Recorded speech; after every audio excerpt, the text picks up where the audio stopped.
konferensi pers. Agenda yang pertama adalah penjelasan dari Partai Buruh sebagai pemohon uji material Undang-Undang Pilkada. Ya sambil pasang aja. Sambil pasang.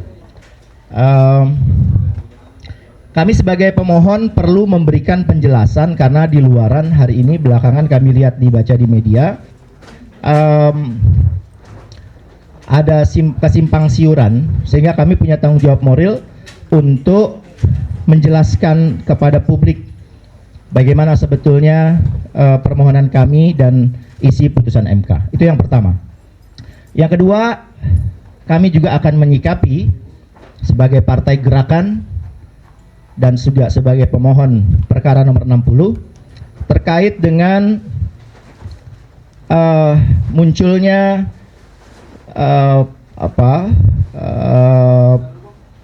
munculnya isu, ya, bahkan sudah dilakukan tadi oleh DPR terkait dengan tindak lanjut putusan MK oleh Balik DPR RI. Dan terakhir nanti akan ditutup dengan penyampaian deklarasi dukungan Partai Buruh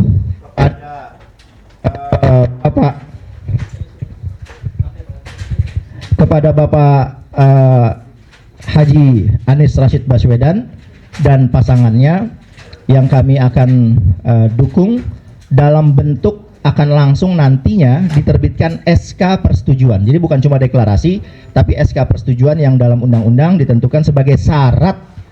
Jadi kalau disebut resmi sebuah partai mendukung itu SK. Kalau nggak ada SK persetujuan, maka deklarasi dan lain-lain itu tentu itu hanya kegiatan politik yang tidak mempunyai dampak hukum. Itu kira-kira rangkaiannya. Bersama saya sudah, pertama saya perkenalkan dulu, saya Said Salahuddin, saya ketua tim Pilkada Pusat di Partai Buruh, sekaligus sebagai ketua tim kuasa hukum dalam perkara nomor 60 di Mahkamah Konstitusi. Bersama saya sudah hadir menjelaskan juga soal dukungan Partai Buruh kepada Pak Anies Rashid Baswedan, lalu hasil putusan MK. Perkara nomor 60 diajukan Partai Buruh yaitu tanggal 25 Mei. Lalu kemudian dalam persidangan, 2 kali persidangan, kami yang memang meminta MK untuk tidak perlu ada sidang berikutnya setelah masa perbaikan sidang perbaikan, karena kami merasa cukup jelas sehingga langsung meminta diputus. Lalu kemudian MK memutus perkara kami dengan yang kawan-kawan sudah ketahui bersama. Nah, supaya ini ada alurnya, bisa dipahami, dicerna dengan baik oleh publik, saya kasih pengantar sedikit. Jadi pilkada itu diatur, dasar hukum tertingginya adalah pasal 18 ayat 4 Undang-Undang Dasar yang menentukan gubernur, bupati, wali kota masing-masing sebagai kepala pemerintahan daerah, provinsi, kabupaten, kota dipilih secara demokratis. Itu dulu. Jadi MK dasarnya ke situ, karena MK itu penafsir konstitusi, the sole interpreter of the constitution. Nah, di level undang-undang khusus mengenai pencalonan diatur pencalonan yang khususnya partai politik, ya, oleh partai politik, ada yang perseorangan. 2 pasal. Pasal 39 huruf A bahwa parpol atau gabungan parpol boleh mengusulkan, dan pasal 40. Nah, pasal 40 inilah yang kami uji. Pasal 40 ada 5 ayat. Parpol menggunakan syarat ambang batas, sifatnya opsional, pilihan. Mau cara pertama ambang batas kursi 20%. Cara ayat 2 menjelaskan penghitungan jumlah kursi pakai 20% tadi itu memuncul DPRD beda-beda mulai dari 25 sampai dengan yang terbesar 120 se-Indonesia, dan memunculkan angka pecahan dijelaskan pengaturannya di ayat 2. Menjelaskan tentang kategori pengatur tentang batasan jumlah calon yang boleh diusulkan, yaitu tuan kursi di DPRP, Dewan Perwakilan Rakyat. Adanya pembatasan terhadap hak parpol non-seat yang tidak punya kursi DPRD untuk mengusulkan pasangan calon dengan menggunakan ambang batas 25% suara sah berdasarkan ketentuan pasal 40 ayat 1. Jadi karena itu dibatasi, ya kami mengalami kerugian konstitusional. Itu alasan pertama. Problem yang kedua yang kami temukan di dalam pasal 40 itu adalah, kok kami bandingkan syarat 25% kursi, saya ralat, 25% suara sah, kami bandingkan dengan syarat calon perseorangan yang diatur calon perseorangan itu di pasal 41 dan 42. Calon perseorangan kami bandingkan syaratnya. Perseorangan syaratnya adalah sebanyak sekian dukungan berbasis kepada daftar pemilih tetap, DPT pemilu terakhir. Kan sekarang belum ada DPT yang untuk pilkada. Lalu setelah kami hitung, loh kok syarat calon perseorangan ternyata lebih ringan. Pertanyaan konstitusionalnya adalah, loh yang paling sederhana logikanya, kok yang dikasih syarat lebih rendah itu boleh mengusulkan? Kok yang dikasih syarat lebih berat, partai politik yang udah cari suara lalu kemudian dapat suara walaupun nggak punya kursi DPRD, kok dia nggak boleh? Kan nggak adil tuh. Nah, oleh sebab itu kami mempersoalkan tentang syarat pengusulan antara partai yang kalau pakai suara 25% dengan calon perseorangan. Yang ketiga, persoalannya adalah tentang tata cara penghitungan. 20% kursi, kalau dia hasilnya pecahan sudah diatur di 40 ayat 2. Pertanyaannya, kalau 25% suara menghasilkan angka pecahan, di mana ngaturnya? Nggak ada. Tiga persoalan inilah yang menjadi pokok pikirannya lah kira-kira. Pokok permohonan kami itu ada di situ. Maka kami bilang terhadap persoalan yang pertama tadi, Partai Buruh meminta pembatalan pasal 40 ayat 3. 40 ayat 3 itu tadi yang hanya boleh parpol yang punya kursi saja. MK kabulkan dengan menyatakan pasal 40 ayat 3 inkonstitusional. Itu artinya terhadap pasal 40 ayat 3 permohonan Partai Buruh dikabulkan seluruhnya. Khusus pasal itu karena diterima oleh MK. Lalu MK memutuskan parpol yang tidak punya kursi, ya, baik yang punya kursi maupun tidak punya kursi, ya, harus diberikan hak yang sama. Kalau dia ingin mengusulkan pakai suara yang 25%. Gitu loh. Itulah kenapa pasal 40 ayat 3 yang membatasi parpol non-seat, hanya boleh parpol yang punya seat saja, itu dibatalkan. Konsekuensinya kata MK, parpol punya seat, parpol non-seat, dua-duanya kategori ini boleh mengusulkan calon. Oleh sebab itu, supaya itu bisa masuk, MK batalkan dulu 40 ayat 3-nya. Lalu sekarang persoalan yang kedua. Partai Buruh, yang kedua yang saya jelaskan tadi. Partai Buruh minta MK agar itu hitung-hitungan yang tidak adil antara perseorangan dengan calon dari partai apabila ambang batasnya suara. Yang tidak adil itu, coba nih MK, ini pertimbangkanlah, ini nggak adil. Maka kami sampaikan data-datanya. Kami kasih contoh-contohnya. Nih, kami sudah menghitung begini, kami sudah hitung.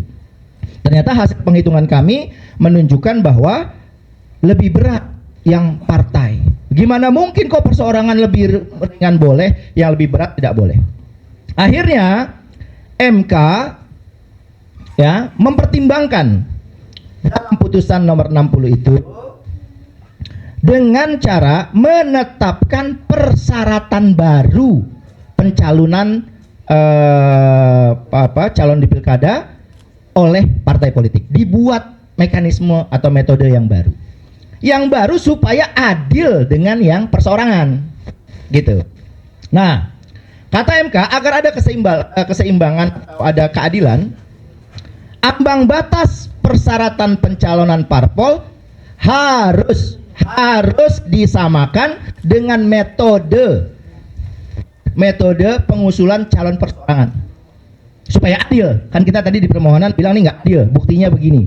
Akhirnya kata MK, ya sudah kalau begitu syarat calon dari parpol yang diusulkan parpol itu harus disamakan metodenya dengan calon perseorangan, yaitu berbasis kepada DPT, daftar pemilih tetap.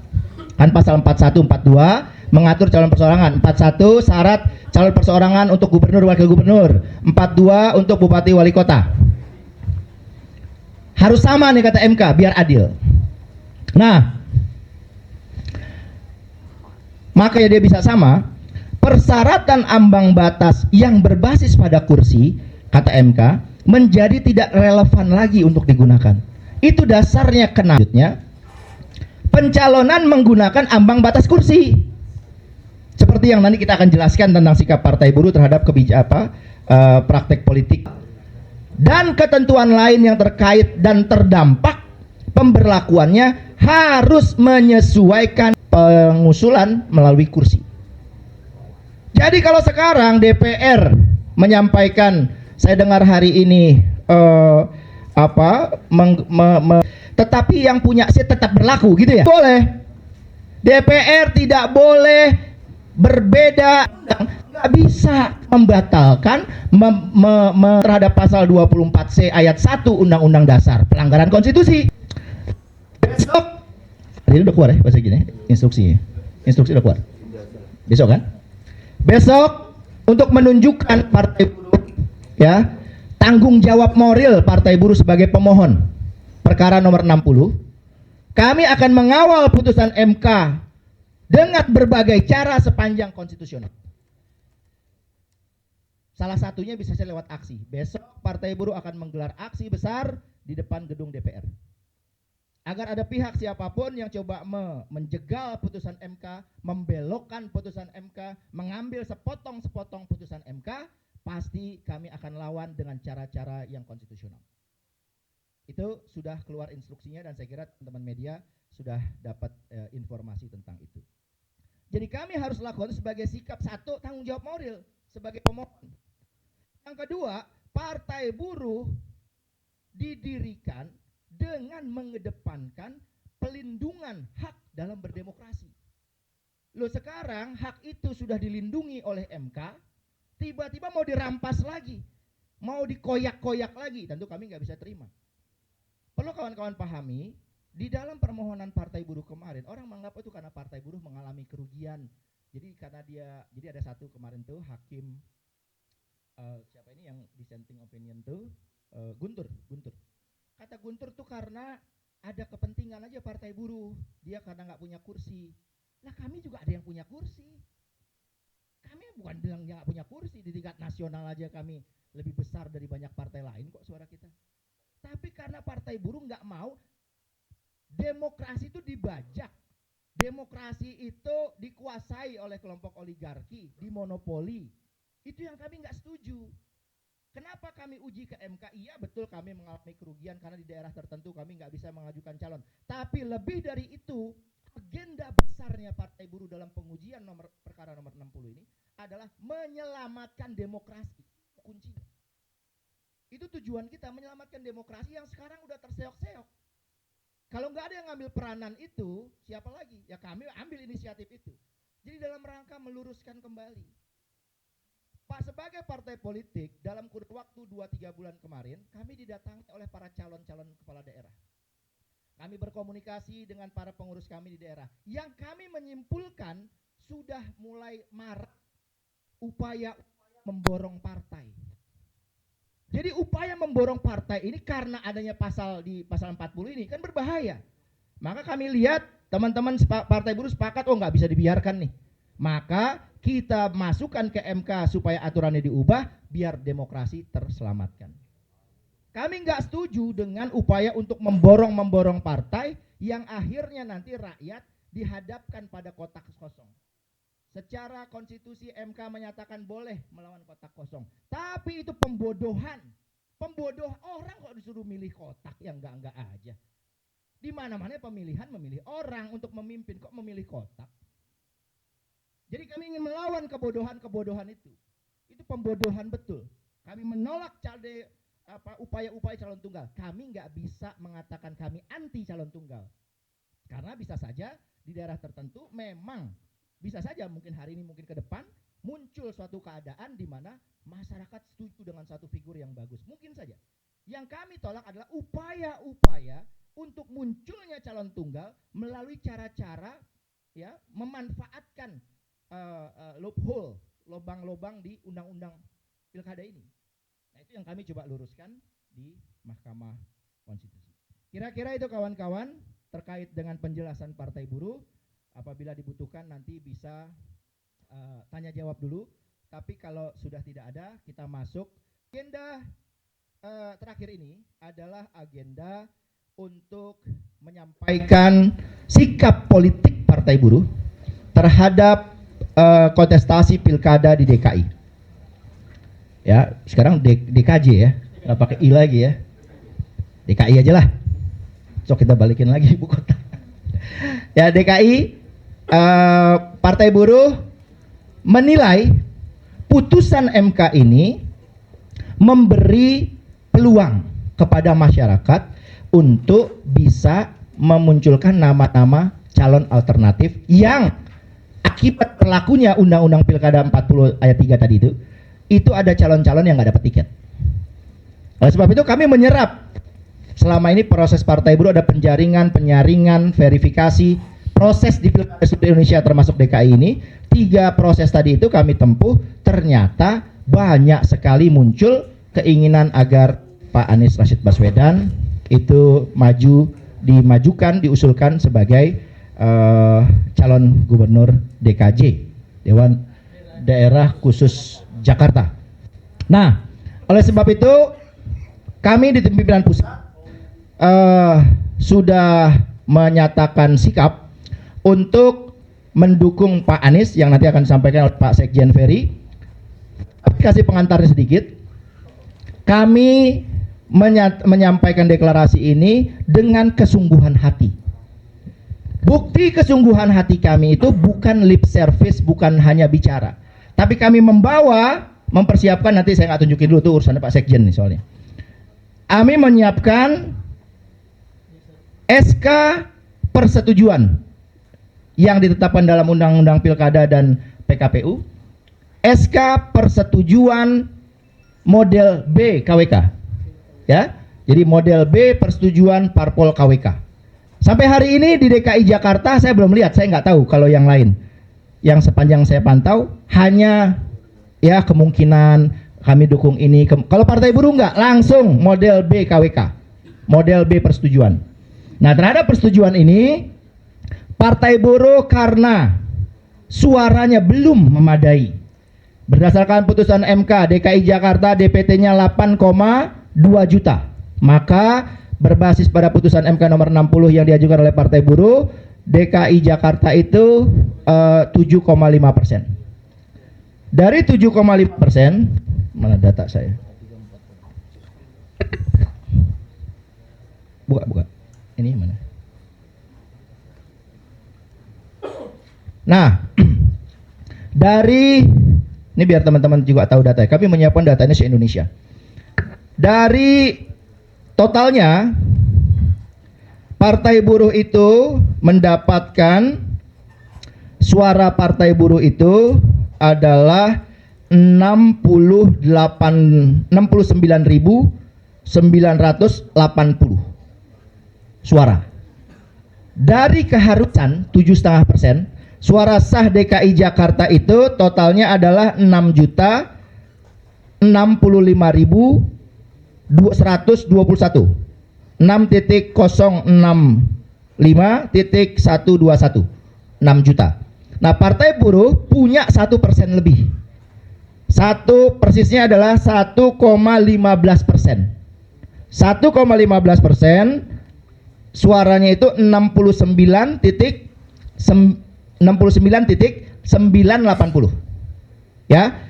Dah, dari data ini tentu Partai Buruh kurang dukungan kalau ingin mengusulkan Pak Anies Baswedan. Oleh sebab itu, rangkaian agenda kami ini juga sebetulnya dalam rangka kami mempelopori, karena kalau nggak ada yang mulai semuanya wait and see. Kenapa begitu? Saudara, kalau Partai Buruh mau kerjasama, satu partai saja, ya, satu partai saja yang levelnya di antara parpol, atau begini, Partai Buruh adalah partai pemimpin di DKI Jakarta untuk kategori non-seat. Non-seat yang tidak punya kursi, totalnya adalah 4,34%. Kalau non-seat dikumpulkan, termasuk Partai Buruh yang tertinggi, Partai Buruh 1,15, digabungkan dengan yang lain, misalnya yang belum ya, Hanura, PKN, gitu ya.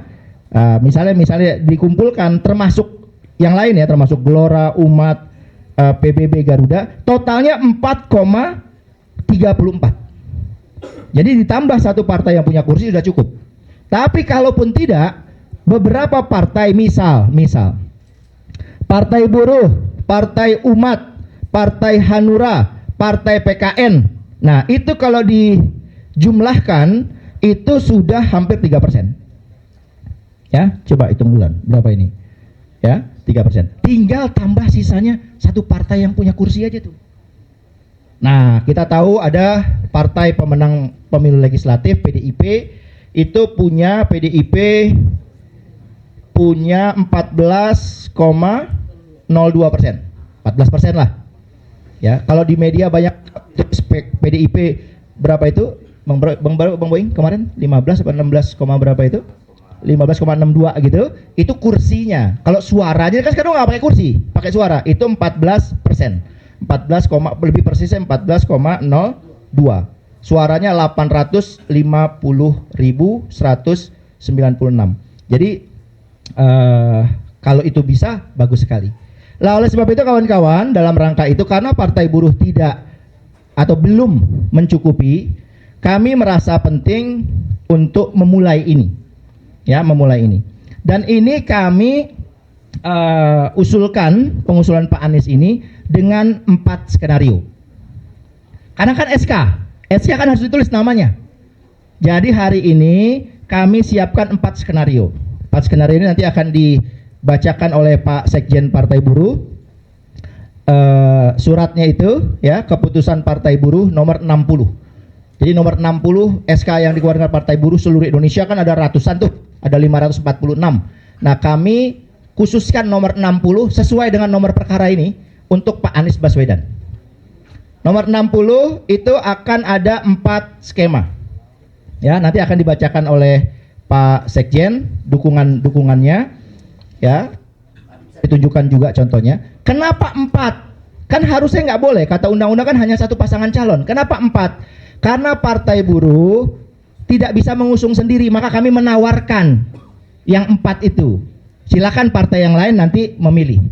Antara yang 4, 3 ada nama wakil, yang 1 kosong. Kosong itu artinya kami nggak ingin meng-fait accompli. Misalnya ada PDIP, nanti ada partai lain yang suaranya lebih banyak bilang nih Partai Buruh apa-apaan nih, belum, kami aja belum tahu kok, Anda udah memutuskan. Nah, oleh sebab itu kami kasih opsi. Kalau mau dengan si ini, nanti Pak Sekjen yang bacakan. Oke. Mau dengan si ini, oke. Mau dengan si ini, oke. Mau dengan yang tidak ada di sini, oke. Kami kosongin juga. Jadi kami menghormati Pak Anies Baswedan, kami menghormati partai-partai lain dalam pengusungan, karena kami secara politik, kami memahami fatsun politik, tidak mungkin sebagai partai yang suaranya walaupun tertinggi non-seat, tetapi kami belum memadai untuk sampai ke 7,5%. Untuk itu saya persilahkan. Bismillahirrahmanirrahim. Saya Ferry Nuzarli, SESH, sebagai Sekjen Partai Buruh. Pada hari ini Rabu tanggal 21 Agustus jam 17.08 bertempat di Hotel Mega Proklamasi Jakarta, menyampaikan kepada media juga kepada seluruh masyarakat Indonesia, kami berbahagia, berbangga dan berterima kasih kepada Mahkamah Konstitusi yang berpihak pada rakyat pada hari ini. Atas permohonan kami dimenangkan, disetujui sesuai dengan keputusan MK nomor 60. Tentu kami atas nama Partai Buruh seluruh Indonesia, mulai dari kabupaten kota, provinsi, dan pusat, sekarang bekerja keras untuk mengusung, ya sudah bisa mengusung, ya tadinya hanya mendukung, kita sekarang bisa mengusung seluruh calon-calon kepala daerah se-Indonesia, baik di tingkat kabupaten, provinsi, dan pusat. Untuk tingkat daerah khusus Jakarta, kawan-kawan ESCO atau DPD, ya, wilayah DKJ daerah khusus Jakarta, pengurus Partai Buruh daerah khusus Jakarta sudah lama, ya, mengusung, dulu mendukung Pak Anies, ya, untuk didukung menjadi gubernur DKJ. Dan hari ini momen yang tepat, ya, kita bisa mengusung. Tentu kami tambah semangat, ya, Partai Buruh tambah semangat untuk mendukung Pak Anies, karena Pak Anies adalah pilihan buruh. Karena Pak Anies periode yang lalu selalu berpihak pada buruh dan menaikkan upah minimum provinsi, selalu berpihak pada buruh. Tentu ini kami sangat semangat dengan keputusan ini, dan kami akan lawan apabila keputusan kami dirubah atau digoyang atau diganggu. Kami akan kawal terus keputusan ini sampai kiamat pun, kami akan perang. Siapa yang melawan, siapa yang mengubah putusan ini. Karena ini adalah keputusan rakyat, keputusan buruh rakyat kecil, tani, dan nelayan. Karena Partai Buruh itu ada 11 inisiator. Di dalam Partai Buruh itu ada tani, nelayan, buruh, ojek online, guru honorer, mama-mama jamu gendong, pedagang kecil. Itu semuanya berpihak pada kami. Tentu ini membahagiakan kami-kami yang kecil di Indonesia ini.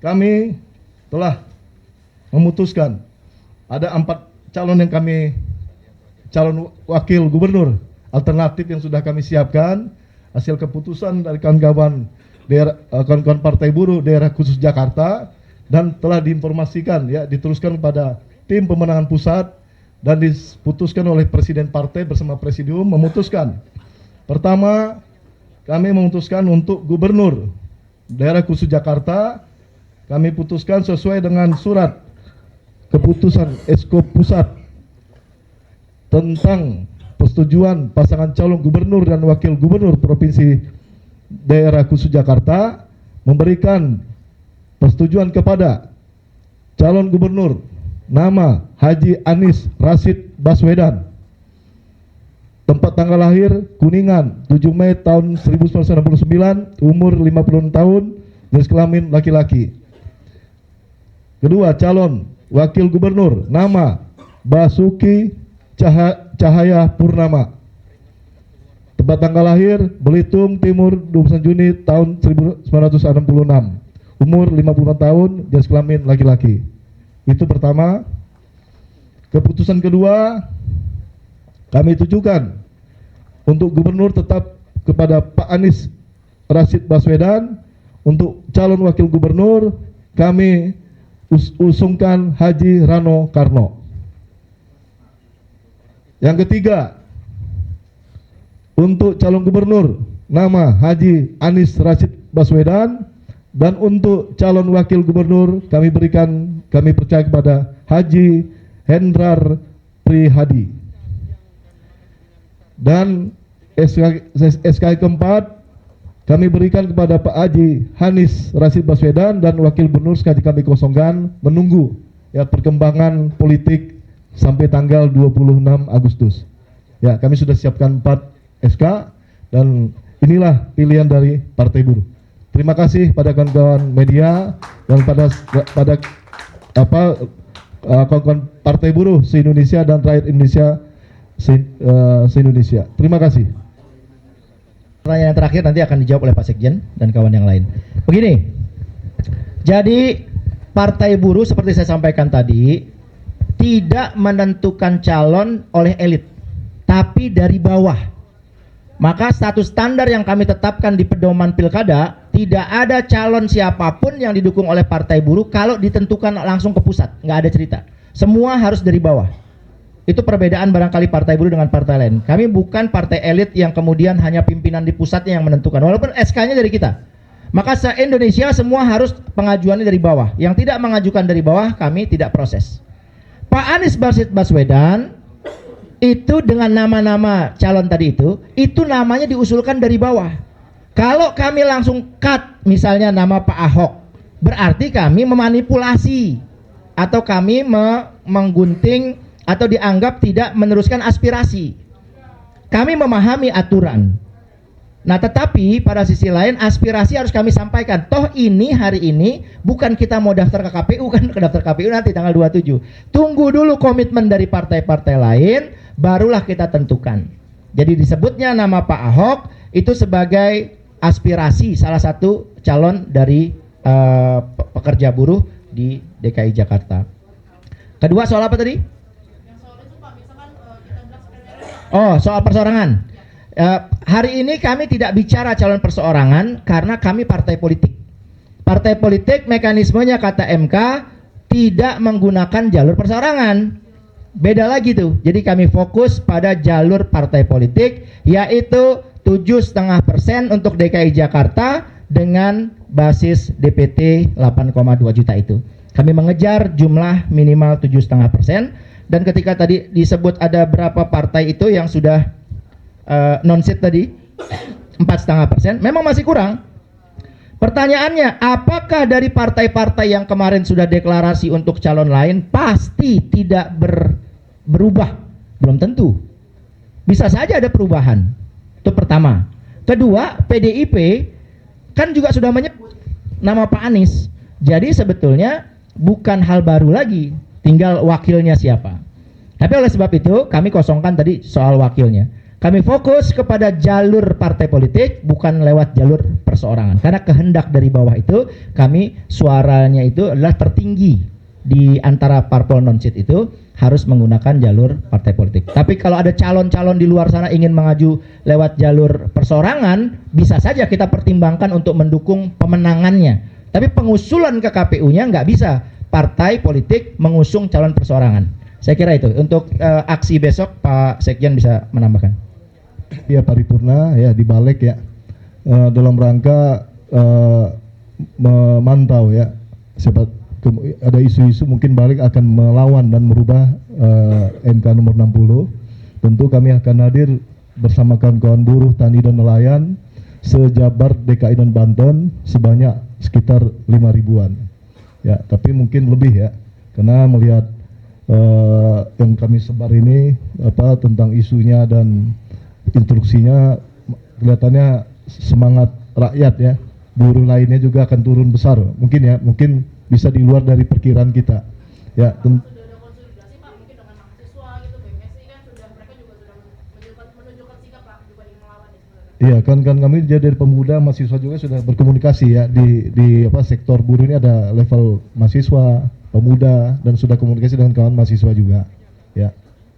Indonesia komitmennya dengan para calon yang didukung adalah keberpihakan kepada platform perjuangan partai buruh, salah satunya, bukan satu-satunya, salah satunya soal upah. Nah, khusus DKI Jakarta, Pak Sekjen tadi sudah menegaskan bahwa salah satu pertimbangan kami mengusung Pak Anies Baswedan adalah karena keberpihakannya kepada kaum buruh sudah teruji. Ketika putusan MK jilid pertama tentang Undang-Undang Cipta Kerja itu diikuti oleh seluruh kepala daerah se-Indonesia, Pak Anies termasuk yang segelintir orang yang berani menetapkan upah tidak mengikuti ketentuan Undang-Undang Cipta Kerja atau Omnibus Law.